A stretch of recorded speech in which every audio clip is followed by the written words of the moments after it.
لا إله إلا الله لا إله إلا الله لا إله إلا الله لا إله إلا الله.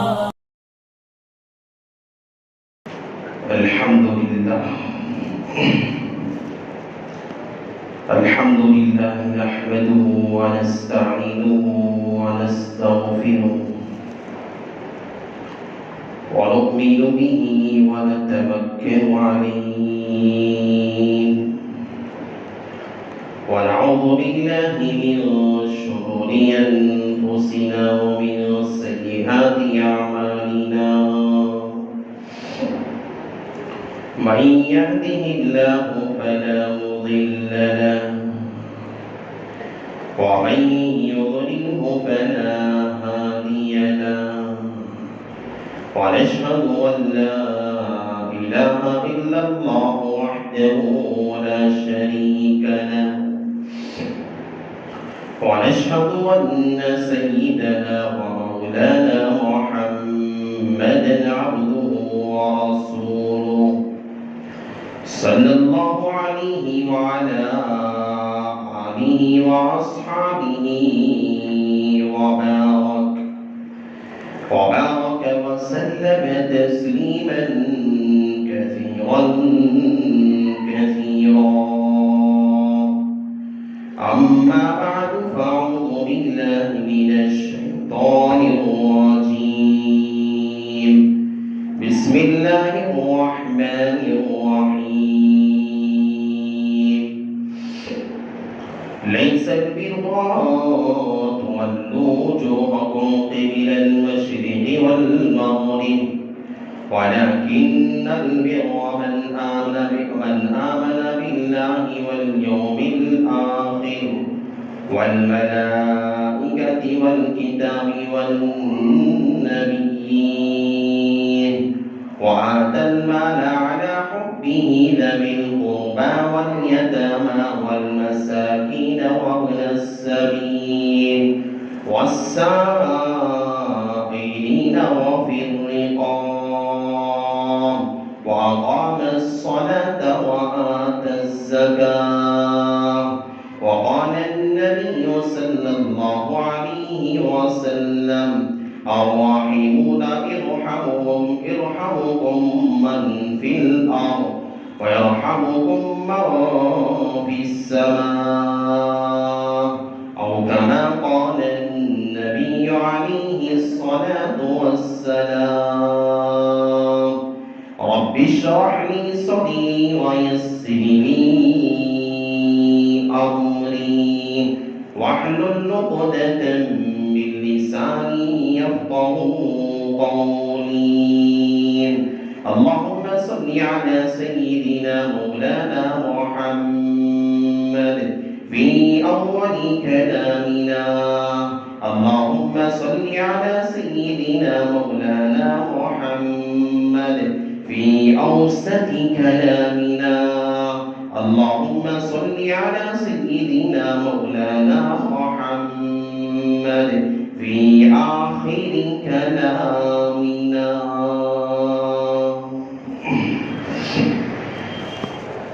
جو لوگ باہر اندر کی حصے کرو.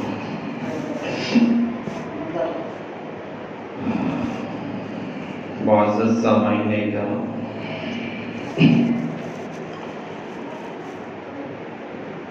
اور میرے غیور مسلمان نوجوان بھائیوں،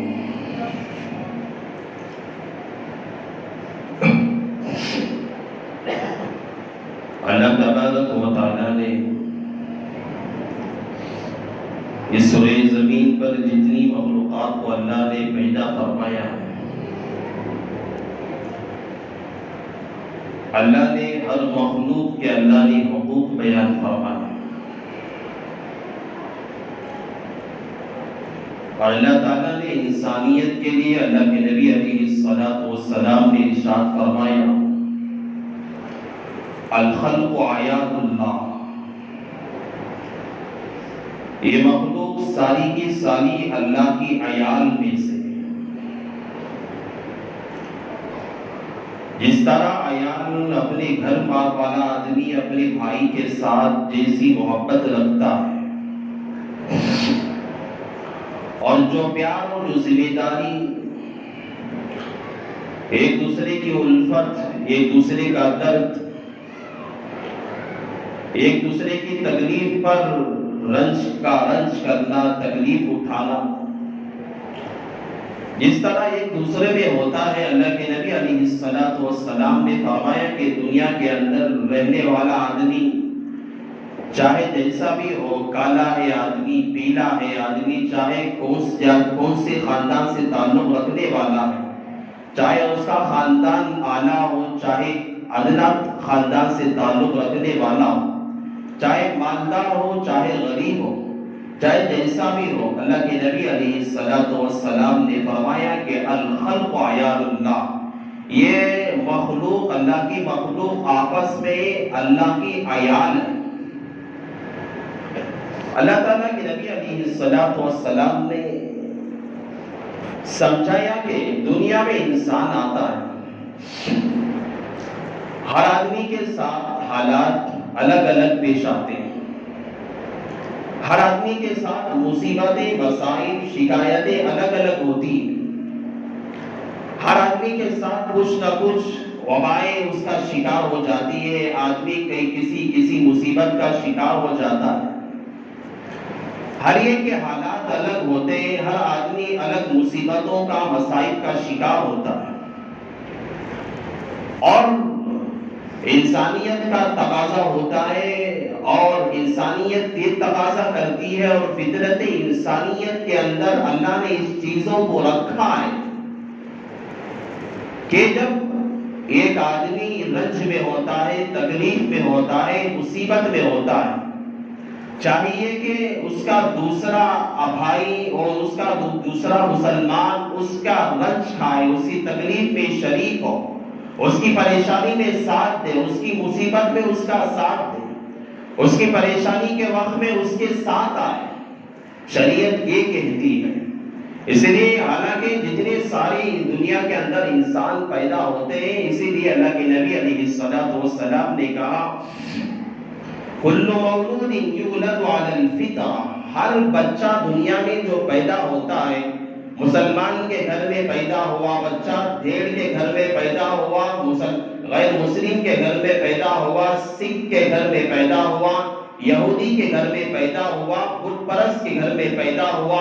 مشرک کے گھر میں پیدا ہوا، چاہے نصرانی کے گھر میں پیدا ہوا، چاہے سورج کی پرستش کرنے والے، بتوں کی پرستش کرنے والے،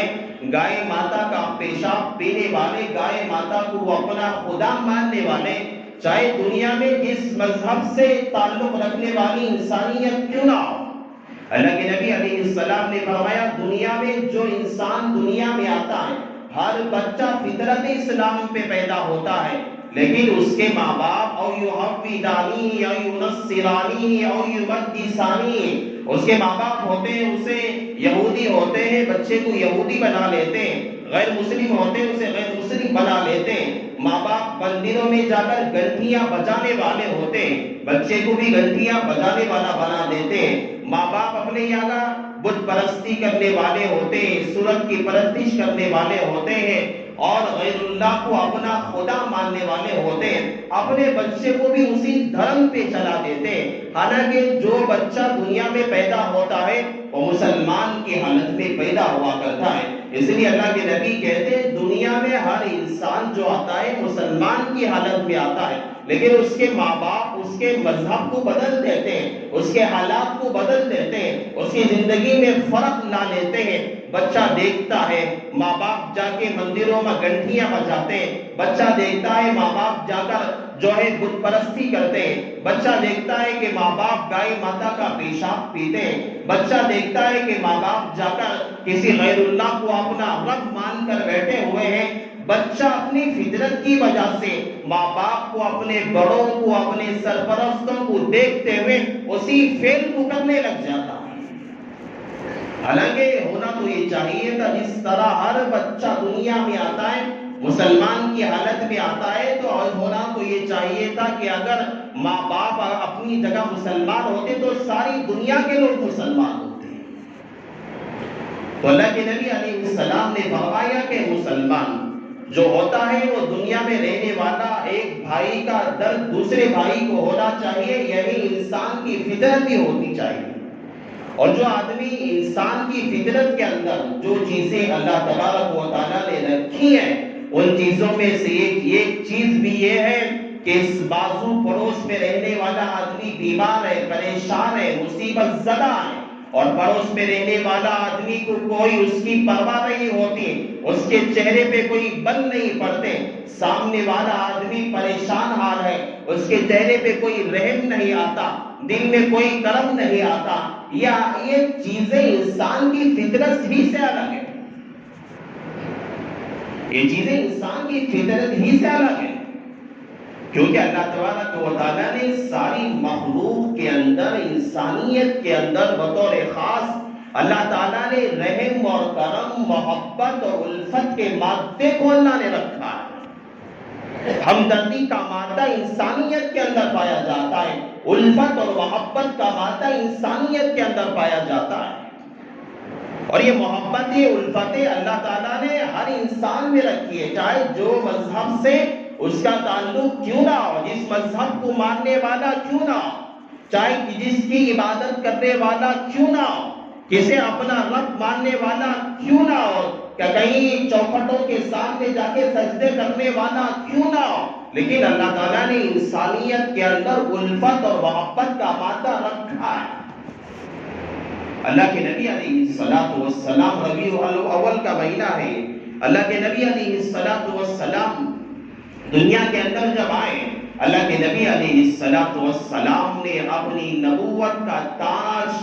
اپنے سر پر پہننے سے پہلے، پیغمبر کی سیرت اگر ہم پڑھ کر دیکھیں گے، اللہ کے نبی علیہ السلام نے امت کو 40 سال تک وہ تعلیم دی، وہ اخلاق سکھائے، وہ ادب سکھایا، وہ تعلیم دی، وہ کردار بتا کے دیا۔ اللہ کے نبی علیہ السلام نے جو رہتی دنیا تک کے لیے رہبری کر سکتا ہے۔ اللہ کے نبی علیہ السلام کو جب اللہ کے نبی غار حرا میں جب تشریف فرما تھے، حضرت جبرائیل کا جب نزول ہوا، حضرت جبرائیل علیہ السلام جب وحی لے کر سب سے پہلے وحی اقرأ بسم ربک الذی خلق خلق الانسان من علق، ان آیتوں کو لے کر اللہ کے نبی علیہ السلام کے پاس جب آئے اور وحی کا جب نزول ہوا، اللہ کے نبی کے اوپر جو کیفیت ہوئی اور اللہ کے نبی کے اوپر جو حالات آئے، جو اللہ کے نبی ڈر گئے تھے، اور اس وقت اللہ کے نبی علیہ السلام وحی کے نازل ہونے کے بعد غار حرا سے نکل کر اللہ کے نبی علیہ السلام اپنے گھر کو لوٹے۔ اس وقت اللہ کے نبی علیہ السلام کی پہلی بیوی حضرت خدیجہ الکبریٰ رضی اللہ تعالی عنہا، جو اللہ کے نبی کی بیوی تھی، زوجہ تھی، اللہ کے نبی علیہ السلام نے جب کہا، دیکھا کہ ایسی حالات ہے، زملونی، اے خدیجہ میرے اوپر چادر اڑا دو۔ اللہ کے نبی علیہ السلام پر اللہ کے نبی کی بیوی نے چادر کو اڑا دیا۔ اللہ کے نبی جب ڈرے ہوئے تھے اور کہا کہ ایک فرشتہ آیا ہوا تھا اور میرے پاس خدا کی طرف سے ایک پیغام لے کر آیا، وحی لے کر آیا۔ اس وقت تاریخ کے لکھنے والے مورخین نے، سیرت کے لکھنے والے مورخین نے ان الفاظ کو نقل کیا اور کہا کہ اللہ کے نبی کو حضرت خدیجہ الکبریٰ نے جو الفاظ کہے اور تسلی دی، کہا کہ اے پیغمبر، اے میرے محبوب، اے میرے لخت جگر، آپ نہ ڈریے، آپ پریشان نہ ہوئے، آپ کو اللہ تعالیٰ ایسے ہی ضائع نہیں کر دے گا۔ وجہ کیا ہے؟ کیونکہ آپ دنیا میں رہتے ہیں، آپ جو ہے اس سے پہلے لوگوں کی بہت زیادہ خدمت کرنے والے ہیں، آپ لوگوں کا درد اٹھانے والے ہیں، آپ لوگوں کا بوجھ اٹھانے والے ہیں، آپ لوگوں کے ساتھ ہمدردی کرنے والے ہیں، آپ اپنے دشمنوں پہ رحم کرنے والے ہیں، آپ اپنے دشمنوں کے ساتھ اچھائی کا سلوک کرنے والے ہیں، آپ اپنے دشمنوں کے ساتھ اچھائی کے ساتھ پیش آنے والے ہیں، صلہ رحمی کرنے والے ہیں، یتیموں کی مدد کرنے والے ہیں، مسکینوں کی مدد کرنے والے ہیں، بے کسوں کی مدد کرنے والے ہیں، بیواؤں کی مدد کرنے والے ہیں، کمزوروں کی مدد کرنے والے ہیں، آپ سب کے ساتھ ہمدردی کا معاملہ کرنے والے ہیں۔ حضرت خدیجہ الکبریٰ نے کہا کہ اے میرے محبوب آپ پریشان نہ ہوئے، جب اتنے سارے آپ کام کرتے ہیں خدا کی مخلوق کے ساتھ آپ ہمدردانہ سلوک کرتے ہیں، محبت والا سلوک کرتے ہیں، ہر مصیبت کے وقت میں کام آتے ہیں، ہر پریشانی کے وقت میں کام آتے ہیں، اللہ تعالیٰ تمہیں کبھی ضائع نہیں کرے گا۔ ہم کہتے ہیں آدمی جب کوئی اچھا ہوتا ہے، اچھے کام کرنے والا ہوتا ہے، مصیبت میں کام آنے والا ہوتا ہے، پریشانی میں کام آنے والا ہوتا ہے، لوگوں کے ساتھ اچھا سلوک کرنے والا ہوتا ہے، جب لوگ اس کے پاس جاتے ہیں تو بولتے ہیں بھائی ڈرنے کی بات پھر کچھ نہیں ہے، تو نے تو لوگوں کے ساتھ اچھا سلوک کیا ہے، لوگوں کے فلاں وقت کام آیا، تو نے میرا ساتھ دیا، فلاں کا ساتھ دیا۔ اللہ تعالیٰ ہمارے ساتھ جو تو نے سلوک کیا اور لوگوں کے ساتھ جو تو نے سلوک کیا، جو رویہ اختیار کیا، اللہ اس کی بدولت تجھے ضرور جو ہے کامیابی دے گا، ضرور صحت عطا کرے گا، ضرور تجھے مصیبتوں سے اللہ خطر تو دوچار کرے گا، اللہ تجھے اپنے جگہ سے پریشانیوں سے اللہ دور رکھے گا۔ لوگ دعا دے کے آتے ہیں، اسی طرح حضرت خدیجہ الکبریٰ نے یہی دعائیں اللہ کے نبی علیہ السلام کے لیے تسلی کے طور پر اللہ کے نبی سے کہا تھا۔ اس کے علاوہ حضرت ابو بکر صدیق کے بارے میں حدیث آئی ہے، جب مکہ کے اندر ظلم زیادہ ہو گیا،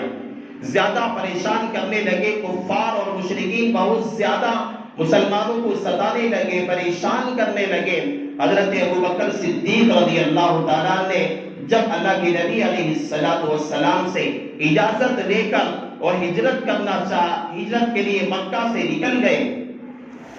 جب مکہ سے نکل کر جا رہے تھے، سردار عرب کا ایک سردار تھا ابن الدغنہ، انہوں نے حضرت ابو بکر کو دیکھا، ابو بکر کیا وجہ ہے اس سفر میں؟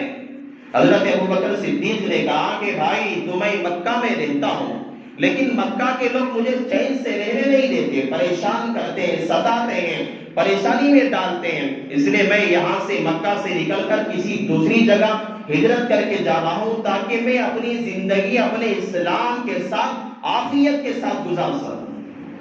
حضرت ابو بکر صدیق سے ابن الدغنہ سردار عرب کا سردار تھا، کہنے لگا ابو بکر تو دنیا مکہ کے اندر رہتا ہے، بڑے بڑے خدمت خلق کے کام کرنے والا ہے، تو مخلوق کے کام آنے والا ہے اور لوگوں کے ساتھ ہمدردی کرتا ہے، جو محتاجوں کے کام آنے والا ہے، یتیموں کے کام آنے والا ہے، تو مسکینوں کے کام آنے والا ہے، تو ضرورت مندوں کی خدمت کیا کرتا ہے، مسکینوں کی خدمت کیا کرتا ہے، محتاجوں کے کام آیا کرتا ہے، کسی پہ ظلم نہیں کرتا، چلو میں تمہاری ضمانت لیتا ہوں۔ اور مکہ کے اندر کھڑے ہو کر اعلان کیا کہ ابو بکر مکہ میں رہے گا اور کوئی اسے ستائے گا نہیں، میں اس کی ضمانت لیتا ہوں۔ عرب کا سردار کھڑے ہو کر اعلان کیا کوئی ابو بکر کو ستائے گا نہیں، کیونکہ ابو بکر خدمت خلق کرنے والا انسان ہے، چاہے وہ ہمارے مذہب سے ہٹ گیا، اگر چاہے وہ اسلام میں داخل ہو گیا، لیکن وہ مخلوق پہ رحم کرنے والا ہے۔ اللہ تعالیٰ نے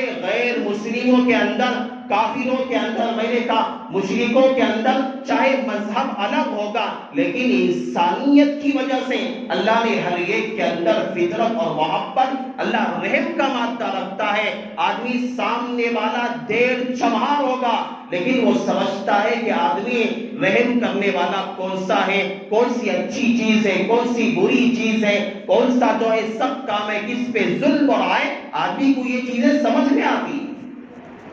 ابن الدغنہ نے کہا میں ضمانت لیتا ہوں کوئی ابو بکر کو ستائے گا نہیں، پریشان نہیں کرے گا، یہ عرب کے ایک مکہ کے اندر لوگوں کی خدمت کرنے والا انسان ہے، اسے اگر کوئی ستائے گا تو میں اس کے انتقام کے لیے کھڑا ہوں گا۔ تو مکہ کے اندر کھڑے ہو کر ابن الدغنہ عرب کے سردار نے اعلان کیا تھا۔ تو میں آپ کو کہنا یہ چاہتا ہوں، اللہ کے نبی علیہ السلام کی سیرت مخلوق کی خدمت کے لیے، کمزوروں اور مسکینوں کی خدمت کے لیے اور مخلوق پہ رحم کرنے کے لیے اللہ کے نبی کے اخلاق و کردار بھرے پڑے ہوئے۔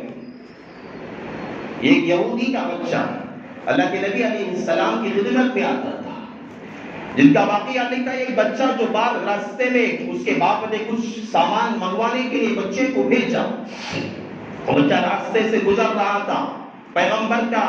اس راستے سے گزر ہوا، اللہ کے نبی اس راستے سے گزرے، اللہ کے نبی کے جب چہرے کو اس یہودی کے بچے نے دیکھا تو اس کے دل میں ایک عجیب کشش پیدا ہو گئی۔ اللہ کے نبی کی جگہ پہ اس نے اس کے اللہ کے نبی علیہ السلام کے ساتھ وہ بیٹھ گیا۔ باپ انتظار میں تھا کہ میرا بچہ آئے گا۔ سورج اپنی جگہ غروب ہو گیا، رات ہو گئی۔ رات میں بہت دیر کے بعد اس یہودی کا بچہ آیا۔ اس کے باپ نے پوچھا، ارے بچے، میں نے تجھے بہت دیر پہلے کچھ سامان کے لیے بھیجا تھا، تو کیا لے کر آیا؟ بچے نے کہا کہ ابا جان، میں سامان لے کر آیا ہوں۔ باپ نے کہا، تیرے ہاتھ تو خالی ہے، کیا لے کر آیا؟ بچہ کہنے لگا، ابا جان، میں سامان لے کر آیا ہوں، لیکن تمہاری آنکھ اس سامان کو دیکھ نہیں سکتی جو میں پیغمبر کے پاس سے لے کر آیا ہوں، جو میں محمد رسول اللہ صلی اللہ علیہ وسلم کے پاس سے لے کر آیا ہوں۔ اللہ کے نبی کی خدمت میں یہ بچہ آتا تھا، بیٹھتا تھا، جایا کرتا تھا۔ اچانک ایسا ہوا، بہت زیادہ بیمار ہو گیا۔ اللہ کے نبی کو خبر پہنچی، یہودی کا بچہ ہے، مشرک کا بچہ ہے، آج ہمارے پڑوس میں رہنے والا آدمی بیمار ہے، پریشان ہے، اسے ایڈمٹ کر کے ہسپتال میں پریشان ہے، پریشانی پہ پریشانی ہے، پڑوس میں رہنے والا ہے، کبھی جھانک کر نہیں دیکھتا۔ یہ ہمارے اخلاق، یہ اللہ کے نبی کی سیرت ہم بولتے ہیں۔ ہم کہتے ہیں ہم محمد کے ماننے والے، ہم بڑے بڑے نعرے بازی کرنے والے، لیکن پڑوس میں رہنے والے آدمی کے بیمار پہ کبھی ہمیں رحم نہیں آتا۔ یہ کہاں سی انسانیت ہے ہماری؟ یہ کہاں کی فطرت انسانیت ہے؟ اللہ کے نبی علیہ السلام یہودی کا بچہ تھا، صحابہ بیٹھے ہوئے تھے، چلو کھڑے ہو، ہم چلتے اس بچے کی عادت کے لیے گئے۔ اللہ کے نبی علیہ السلام نے یہودی کے بچے کی عادت کر کے آئے۔ اللہ کے نبی نے طریقہ بتایا، میرے بھائی، اخلاق سکھائے کہ کس طرح خدمت کی جاتی ہے، کس طرح خدا کی مخلوق کے ساتھ پیش آیا جاتا ہے، کس کے ساتھ، اپنے پڑوسیوں کے ساتھ، اپنے دوستوں کے ساتھ کس طرح کا رویہ کرنا چاہیے، کس طرح سے پیش آنا چاہیے۔ پیغمبر نے اپنے ہر اخلاق اور کردار کا نمونہ بنا کے دے کر گئے۔ اللہ کے نبی علیہ السلام نے جیسا اپنا طریقہ سکھایا، اس کے بعد کے لوگ پیغمبر کی صحبت میں بیٹھنے والے، اٹھنے والے، صحابہ میں بھی وہی طریقہ، وہی جذبہ، ایثار کا جذبہ تھا۔ صحابہ کے اندر بھی وہی جذبات بھرے ہوئے تھے، ہر کام کے لیے کھڑے ہو جاتے تھے۔ غزوہ تبوک کا موقع تھا، اللہ کے نبی علیہ السلام نے پورے مدینہ کے اندر قحط پڑ چکا تھا، کھانے کے لیے کھانا میسر ہونا بہت مشکل تھا، بہت پریشانی تھی۔ حضرت اللہ کے نبی علیہ السلام نے دیکھا کہ جنگ کا موقع ہے، کیا کیا جائے؟ اللہ کے نبی علیہ السلام نے کھڑے ہو کر اعلان کیا کہ جنگ کا مسئلہ ہے اور جنگ کے لیے مال کی ضرورت ہوتی ہے، کھانے پینے کی غلہ جات کی ضرورت ہوتی ہے، تو جس کے پاس جتنا ہے وہ لے کر آئے۔ مال ہر ایک کو خدا دیتا ہے، مال کا مل جانا کمال کی بات نہیں ہے، مال کا مل جانا یہ کمال کی بات نہیں ہے، خدا کی طرف سے اس مال کو خرچ کرنے کی توفیق کا ملنا یہ کمال کی بات ہے۔ ارے دنیا میں بڑے بڑے کروڑ پتی، بڑے بڑے مال دولت والے، جن کو خود پتہ نہیں کہ ان کے پاس کتنا مال ہے، انہیں خود پتہ نہیں کتنے بنگلے، کتنے زمینیں، خود پتہ نہیں ہے، لیکن کبھی جاؤ مدرسے کی طرف سے آئے، کبھی چندے کی مسئلے میں جاؤ 100 روپے دے کر بیچتا ہے، مسجد کی طرف سے چندے کے لیے آئے، جاؤ کبھی پوچھ کر دیکھو 50 روپے دے کر بیچتا۔ بہت سارے ایسے، میں خود گیا ہوں مدرسے کی طرف سے، جا کر آدھا گھنٹہ بیٹھ کر آئے، کہتے ہیں مولانا فلاں دن دے کر بیچتا ہوں، فلاں دن دے کر بیچتا ہوں، کروڑ پتی ہے، اسے خود پتہ ہی نہیں اس کے پاس کتنے بنگلے، کتنی زمینیں۔ مال کا مل جانا یہ کمال کی بات نہیں ہے، خدا کے راہ میں خرچ کا کرنا، یہ توفیق کا مل جانا یہ کمال کی بات ہوتی ہے۔ غزوہ تبوک میں اللہ کے نبی نے اعلان کیا، صحابہ لا کر اپنا مال جمع کرتے گئے، اللہ کے نبی نے اپنا رومال بچھا دیا، کپڑا بچھا دیا، صحابہ لاتے اپنا مال لا کر رکھتے جاتے۔ صحابہ میں آگے بڑھنے کا جذبہ تھا، خدمت خلق کا جذبہ تھا، کہ وقت ہے، اس وقت کے اندر ضرورت ہے اس خدمت کے کرنے کی، اس وقت یہ خدمت ہمیں کرنا چاہیے۔ اس وقت مدینہ کے اندر قحط پڑا ہوا ہے، لوگ بھوک سے مر رہے ہیں، پیاس سے مر رہے ہیں، اور ایک طرف تو دشمن اپنی تلوار لے کر اپنی تلوار کو سام کر کھڑا ہوا ہے اور لڑنے کے لیے کھڑا ہوا ہے۔ ہمیں خدمت کرنا چاہیے۔ صحابہ آگے بڑھنے لگے۔ اس واقعے میں حضرت عمر فاروق کہتے ہیں، میرے دل میں خیال آیا ہمیشہ حضرت ابوبکر صدیق مجھ سے آگے بڑھتے، چلو اب یہ موقع اچھا ہے، میرے پاس مال زیادہ ہے، میں زیادہ مال لا کر میں اس کا نیکی کے کام میں آگے بڑھ جاؤں۔ حضرت عمر فاروق اپنے گھر گئے، سارا مال 2 حصوں میں تقسیم کیا، ایک اپنے گھر والوں کے لیے چھوڑا اور آدھا مال لے کر پیغمبر کی خدمت میں حاضر ہوئے اور کہا کہ یا رسول اللہ کے نبی نے حضرت عمر فاروق کو دیکھا تو کیا کہ عمر کیا لے کر آئے ہو؟ حضرت عمر فاروق نے کہا یا رسول اللہ گھر کا آدھا مال آپ کی خدمت ہے، حاضر خدمت ہے۔ اور اللہ کے رسول نے پوچھا گھر میں کیا چھوڑ کر آئے اے عمر؟ کہنے لگے یا اللہ آدھا مال گھر والوں کے لیے چھوڑ کر آیا ہوں۔ اللہ کے نبی نے حضرت عمر فاروق کے لیے دعا دی، حضرت عمر فاروق بیٹھ گئے۔ اتنے میں حضرت ابوبکر صدیق حاضر خدمت ہوئی۔ حضرت ابوبکر صدیق رضی اللہ تعالیٰ عنہ حاضر خدمت ہوئے، ایک بڑی پوٹلی گوریا لے کر آئے اور اللہ کے نبی کی خدمت میں ڈال دیا۔ اللہ کے نبی علیہ السلام نے پوچھا کہ اے ابوبکر کیا لے کر آیا ہے، کیا چھوڑ کر اپنے گھر والوں کے لیے آیا؟ تاریخ میں الفاظ لکھے گئے ہیں، حضرت ابوبکر صدیق نے کہا کہ اے یا رسول اللہ، اے میرے محبوب، میرا سارا کا سارا مال خدا کے راستے میں حاضر خدمت ہے اور میرے گھر میں اللہ اور اس کے رسول کی محبت کو چھوڑ کر آئے۔ یہ ایثار کا جذبہ حضرت صحابہ میں تھا۔ صحابہ سمجھتے تھے ارے میرے پاس مال ہے، اب مسلمانوں کے لیے ضرورت ہے، فلاں جگہ پریشانی ہے، فلاں جگہ مصیبت ہے، فلاں جگہ قحط پڑا ہوا ہے، میرا مال اس جگہ اگر خرچ ہوگا میری دنیا اور آخرت کے اندر یہ مال کام آئے گا۔ اگر جانتے ہوئے بوجھتے ہوئے فلاں بیمار ہے، فلاں پریشان ہے، فلاں جہاں پاکسالی ہے، فلاں کے جگہ کے لوگ پریشان حالی میں ہیں، فلاں جگہ کے ہمارے بھائی مصیبت میں ہے، فلاں جگہ ہمارے رشتہ دار پریشان حالی ہے، قرضداری کے اندر ہے، ان کی بچیوں کی شادیاں نہیں ہو رہی ہے، مال ہمارے پاس ہے، جانتے بوجھتے ہم اپنے مال کو بڑھانے میں لگے ہوئے، یہ مال کام آنے والا نہیں ہے۔ خدا کی طرف سے سمجھ لو، مال رکھ کر خاموش بیٹھ جانا، کنجوسی اختیار کر لینا، مال پہ مال جمع کر لینا، سمجھ لو کہ ایسے انسان کو خدا کی طرف سے خرچ کرنے کی توفیق نہیں ملی ہے۔ حضرت عثمان غنی رضی اللہ تعالیٰ، ایک مرتبہ ایسا ہوا کہ یہودی تھا، ایک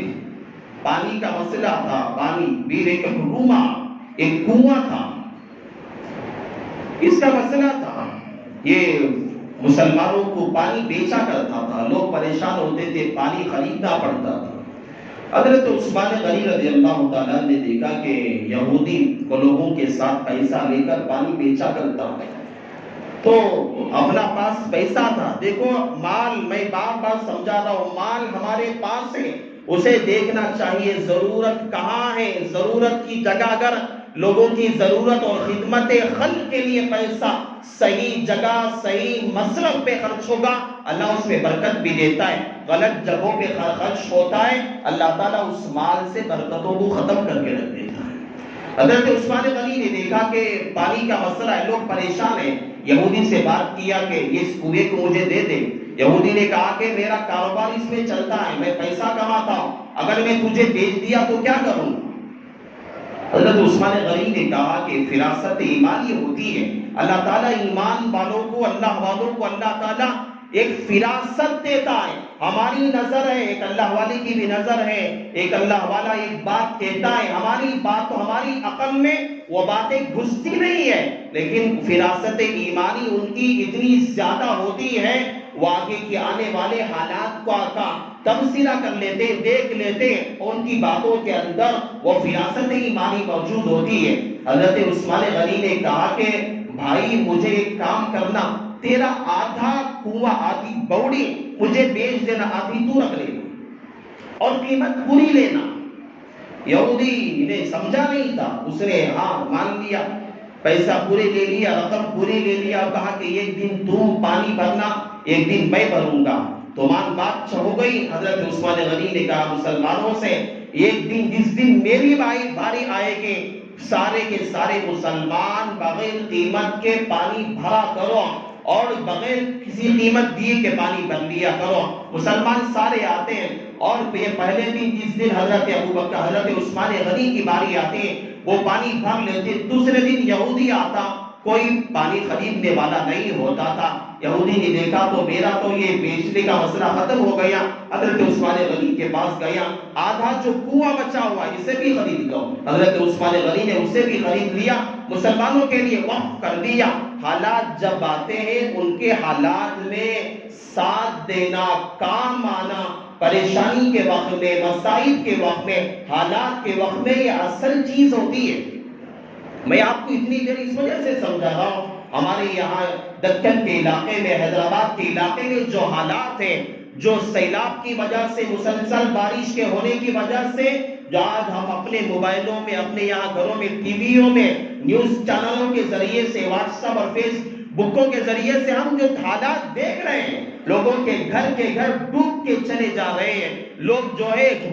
برباد ہو گئے، کہیں گھر برباد ہو گئے، 11,000 سے زیادہ گھر ڈوب کے ختم ہو چکے ہیں، کئی لوگوں کی موتیں ہو چکی ہیں۔ اور یہ بس حیدرآباد میں نہیں ہے بلکہ ہمارے کرناٹک کے بھی کئی ضلعوں کے اندر یہ حالات کا شکار ہو چکے ہیں۔ میرے بھائی دیکھو، برسات خدا کی رحمت ہے، خدا کی یہ رحمت ہوتی ہے، لیکن کبھی کبھی یہ رحمت جو خدا کی برستی ہے، باران رحمت، کبھی کبھی یہ رحمت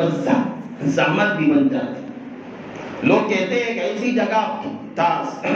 جو سیلاب آتا ہے جو سمندری علاقے ہوتے ہیں، حالانکہ ایسا نہیں، اللہ کی مصلحت ہوتی ہے۔ اللہ تعالیٰ بہت سارے لوگوں کو سمندروں میں رکھ کر جہازوں میں رہتے ہیں، وہیں رہتی ہیں، لیکن کئی برسوں سے، کئی سالوں سے اپنی زندگیاں بسر کر رہے ہیں، کبھی انہیں ایسے حالات نہیں آئے۔ نہیں، ایسے علاقے ہوتے ہیں جہاں پر ایسے سیلاب آنے کا کوئی گمان اور خدشہ اور ڈر ہی نہیں ہوتا، لیکن اللہ کی رحمت اور مصلحت ایسی ہوتی ہے، اللہ تعالیٰ جہاں چاہتے ہیں اپنی رحمت کو زحمت میں تبدیل کر دیتے ہیں۔ ارے ہوگا تو نہیں کہاں، جہاں گناہ زیادہ ہوتا ہے، جہاں اپنے بچے اپنے والدین کی نافرمانی کرتے ہیں، یا ایسا ہوتا ہے ہم بعض چیزیں ایسی ہوتی ہے بس کتابوں میں پڑھتے ہیں، بعض سے میں نے بس کتابوں میں میں نے پڑھا تھا، کبھی میں نے اپنی آنکھوں سے نہیں دیکھا تھا کہ بچے اپنے ماں کو مارتے ہیں، اپنی ماں پہ ہاتھ اٹھاتے، میں نے کبھی نہیں دیکھا تھا۔ ابھی قریب میں میں نے اپنی آنکھوں سے دیکھ لیا کہ راستے میں کھڑے کر کے بچے نے اپنی سگی ماں پر چھوٹے کھما کے بال کھما کے مارا۔ میں نے خدا کی قسم ہے جب اس حالات کو دیکھا، واقعتاً میں نے کہا یہ قرب قیامت کی علامتوں میں سے ہے۔ اللہ اپنی رحمت کی جگہ زحمت میں تبدیل نہیں کرے گا تو کیا کرے گا؟ بچہ اپنی ماں کو سرے بازار میں روڈ پہ مارے، وہاں رحمت کی جگہ زحمت نہیں برسے گی تو کیا برسے گی؟ جہاں دھوکے بازی ہے، جہاں شراب ہے، جہاں جوا ہے، جہاں گاجا سگڑیلی کا مسئلہ چلتا ہے، جہاں جوے پہ جوا نوجوان کھیلتا جا رہا ہے، وہاں زحمتیں نہیں برسے گی کہ تو رحمتیں کہاں آئے گی؟ ہم دعائیں کریں، ہم مانگیں، لیکن یہ ہماری کرتوتیں نہیں بدلے گی۔ کل جو ہے ایک ہفتے سے جہاں حیدرآباد میں ہوا ہے، گلبرگہ کے علاقے میں ہوا ہے، میرے بھائی ہم توبہ کریں خدا سے، ایسے گناہوں سے ہم توبہ کریں۔ ہمارے چامراج نگر میں بھی ایسے حالات آ سکتے ہیں اگر ہم گناہوں سے توبہ نہ کریں،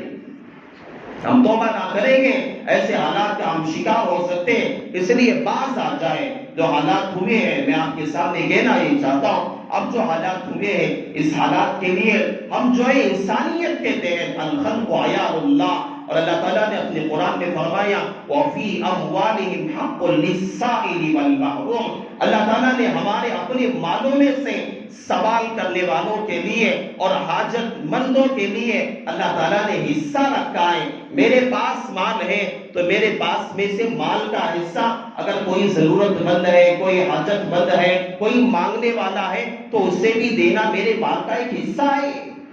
تو اس لیے جو حالات آئے ہوئے ہمارے شہر سے تعاون ہو رہا ہے یا تعاون کی کوششیں کی جا رہی ہیں، تو آپ کے پاس جتنی طاقت ہے، آپ کے پاس جتنا مال ہے، جتنی کوشش ہو سکے اپنے مسلمان بھائیوں کے لیے، چاہے غیر مسلم ہیں، اپنی انسانیت کو برقرار رکھنے کے لیے آپ کوشش کریں، مالی تعاون جہاں تک ہو سکے اپنے مال میں سے آپ جو ہے تعاون کرنے کی کوشش کریں۔ انشاءاللہ اسی ہمارے مسلمان بھائیوں کے لیے جو اس وقت کے حالات کے اندر سیلاب زدہ ہیں، جو سیلاب کا شکار ہو چکے ہیں، حدیث میں آتا ہے جب کوئی مسلمان بندہ اپنے مسلمان بھائی کی حاجت کو پورا کرنے کی کوشش کرتا ہے، اللہ تبارک و تعالیٰ اس وقت تک اس کی بھی حاجت کو اللہ تعالیٰ، اس کی بھی ضرورتوں کو اللہ پوری کرتا رہتا ہے، اس کے کام کو اللہ تعالیٰ بناتا رہتا ہے، اس کے تقاضوں کو، اس کے مسائل کو اللہ تعالیٰ خود جو ہے درست کرتا رہتا ہے، پورے کرتا رہتا ہے۔ تو اس لیے میں آپ سے درخواست کرتا ہوں کہ ان لوگوں کے لیے آپ جہاں تک ہو سکے کوشش کر کے آپ جو ہے بہت زیادہ تعاون کرنے کی کوشش کریں اور دعائیں کریں کہ اللہ تعالیٰ جو لوگ جو ہے اس حالات کا شکار ہوئے ہیں اللہ تعالیٰ سب کی حفاظت فرمائے، اللہ تعالیٰ تمام علاقوں کی اور تمام جہاں کہیں بھی مسلمان رہتے ہیں اللہ سب کی حفاظت فرمائے، بالخصوص ہمارے علاقوں کو بھی اللہ تعالیٰ حفاظت فرمائے، اللہ ہم سب کو اللہ توبہ کی توفیق نصیب فرمائے۔ انشاءاللہ نماز کے بعد نوجوان گیٹ کے پاس کھڑے ہوں گے، آپ حضرات جاتے ہوئے بھرپور تعاون کرتے ہوئے جائیں، اللہ تعالیٰ آپ کو بھی اللہ بھرپور آپ کی مدد فرمائے، اللہ آپ کی نصرت فرمائے۔ بس انہی کلمات پر اپنی بات کو بھی ختم کرتا ہوں، آمین، وآخر الدعوانا الحمدللہ رب العالمین۔